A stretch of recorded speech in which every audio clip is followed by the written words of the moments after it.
It's such a shame that in its common iteration or modern iteration, it's been really watered down, and people Hmm. kind of hear Pilates and they don't really think much of it. They just think it's Nope.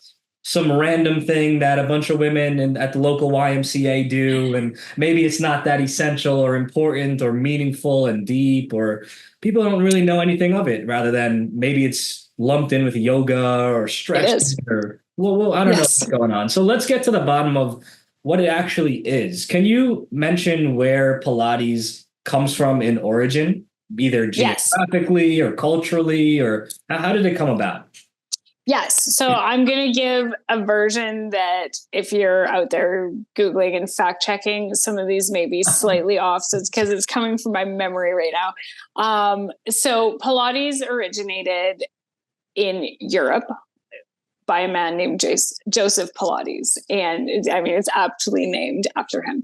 And so my understanding is that it was really during the war, and the equipment that is in use today, and there's a couple of major manufacturers. So I use Stop Pilates equipment, but we also have Balance Body, and there's some other brands. So some of them are wood and some of them are steel. But what you'll see on the what's called the reformer, the frame literally looks like a bed, because the original equipment was a retrofitted hospital bed. So essentially the deeper origins of the work, it wasn't exercise in the way that we're thinking of it today, which is like, I want long, lean muscles and I want to lose weight or whatever it is that people want to do. It was literally to rehabilitate injured soldiers. There's other equipment that is slightly less in common use. It's a barrel, and that was actually a barrel. And then there's something called the Cadillac, which looks like a large frame. And again, the origins of all of these would have been items that were available during the war and available just like around, that soldiers could use. Then after the war, Joseph and his wife Clara moved to New York City. They started a small studio there, and so then we bring in what a lot of people really think of Pilates, for dancing, and it was because one of their first clients was Martha Graham, the dancer, and so then we start to bring in the same underlying elements, which is what is the function that this person needs. So Martha Graham's functional requirements are very different than an injured soldier. So then we see the work kind of bring in those dancing elements.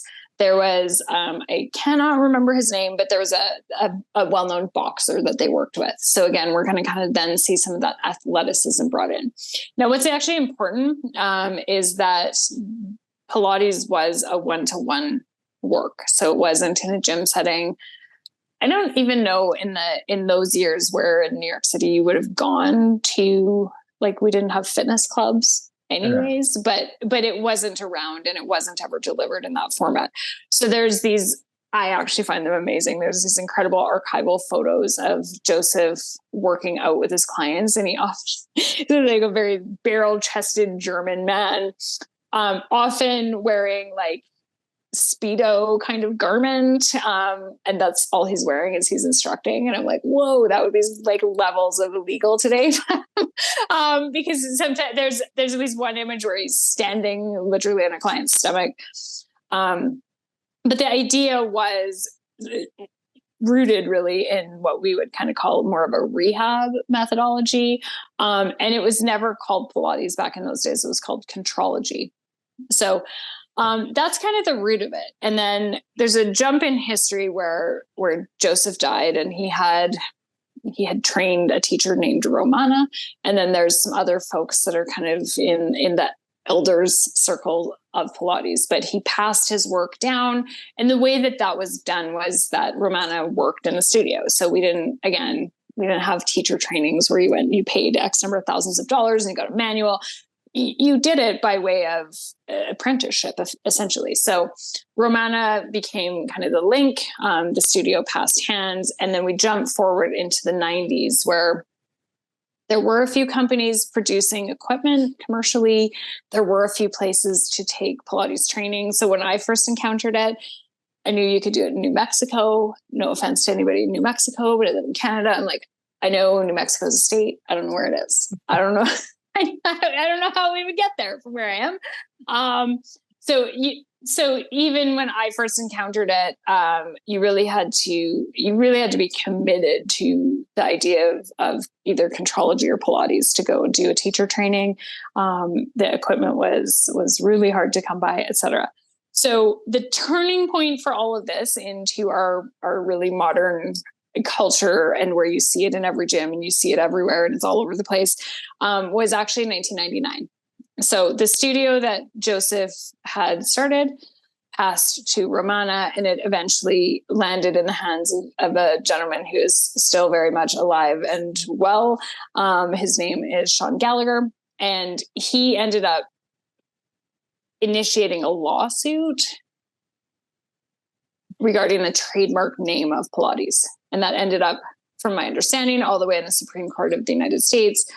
And the ruling in 1999 was that the word Pilates was like yoga or Kleenex, where it was not something that could be trademarked. And that opened the floodgates. Now, that didn't happen overnight. It wasn't like, one day in 1999, Pilates was kind of these private small studios and that was really the only way to encounter it, to the next day that it was everywhere. But removing the trademark from it is what opened the floodgates to how we ended up with Pilates in every gym and every studio and everywhere. Because suddenly then people could start teaching the work. It opened the door for more businesses to start offering teacher trainings. It opened the door for more equipment companies, all of the things. So in there, there was a teacher named Moira Stott who got married and became Moira Marathu.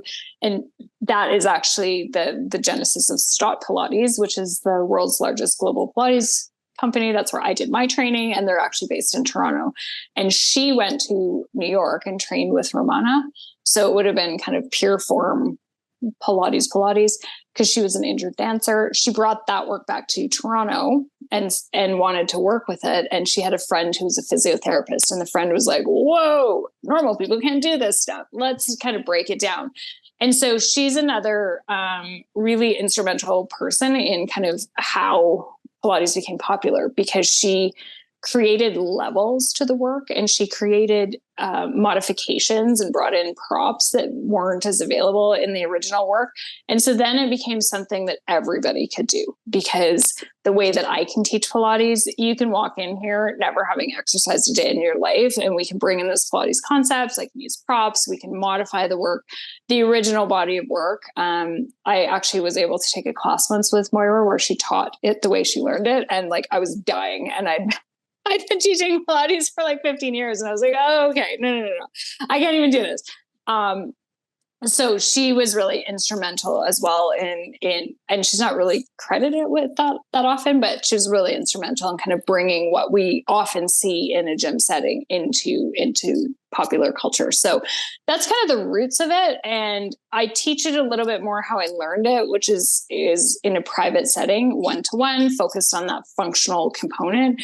I'm not a very good teacher. Nobody wants me to ever teach Pilates in kind of a club setting where there's like 12 or 15 people. I'm just like, whoa, because I didn't learn it that way. And it's just hard for my brain to sort of, because when you're working one-to-one with people, really, you're able to do a lot of the corrections where you're really engaging the core and you're really getting into those fine micro details. And my brain literally explodes if I'm trying to do that for 15 people at the same time as counting and choreography and music. And like, terrible. So I try to not be like a Pilates snot, but I end up kind of being one because I'm delivering something that's a lot closer to kind of the original studio work, where I'm not wearing a Speedo either, just to be clear. Wow. A lot to unpack there. It's so fascinating how, I guess any industry or any field or any art or any practice will usually have some sort of backstory, but this is a very interesting one, full of politics and controversy and Lawsuits. lawsuits and Yeah. all this crazy stuff that you wouldn't really expect. I think from the background and from the origin even, it's fascinating that it came from Europe because I think a lot of the things that it gets lumped in with have more Asian origins and Asian Yeah. descent. So it's Yeah, that's interesting true, to right? yeah, it's interesting to explore one that comes from Europe and compare and contrast. It's really interesting how it got started and how it kind of adapted over time. If you enjoyed this clip, you'll love the full conversation I had with Janis, where we talk a whole lot more about Pilates, what it is, what it isn't, where it came from, and what it actually means to attend a Pilates practitioner. It's a great conversation, so click the link in the description to check it out.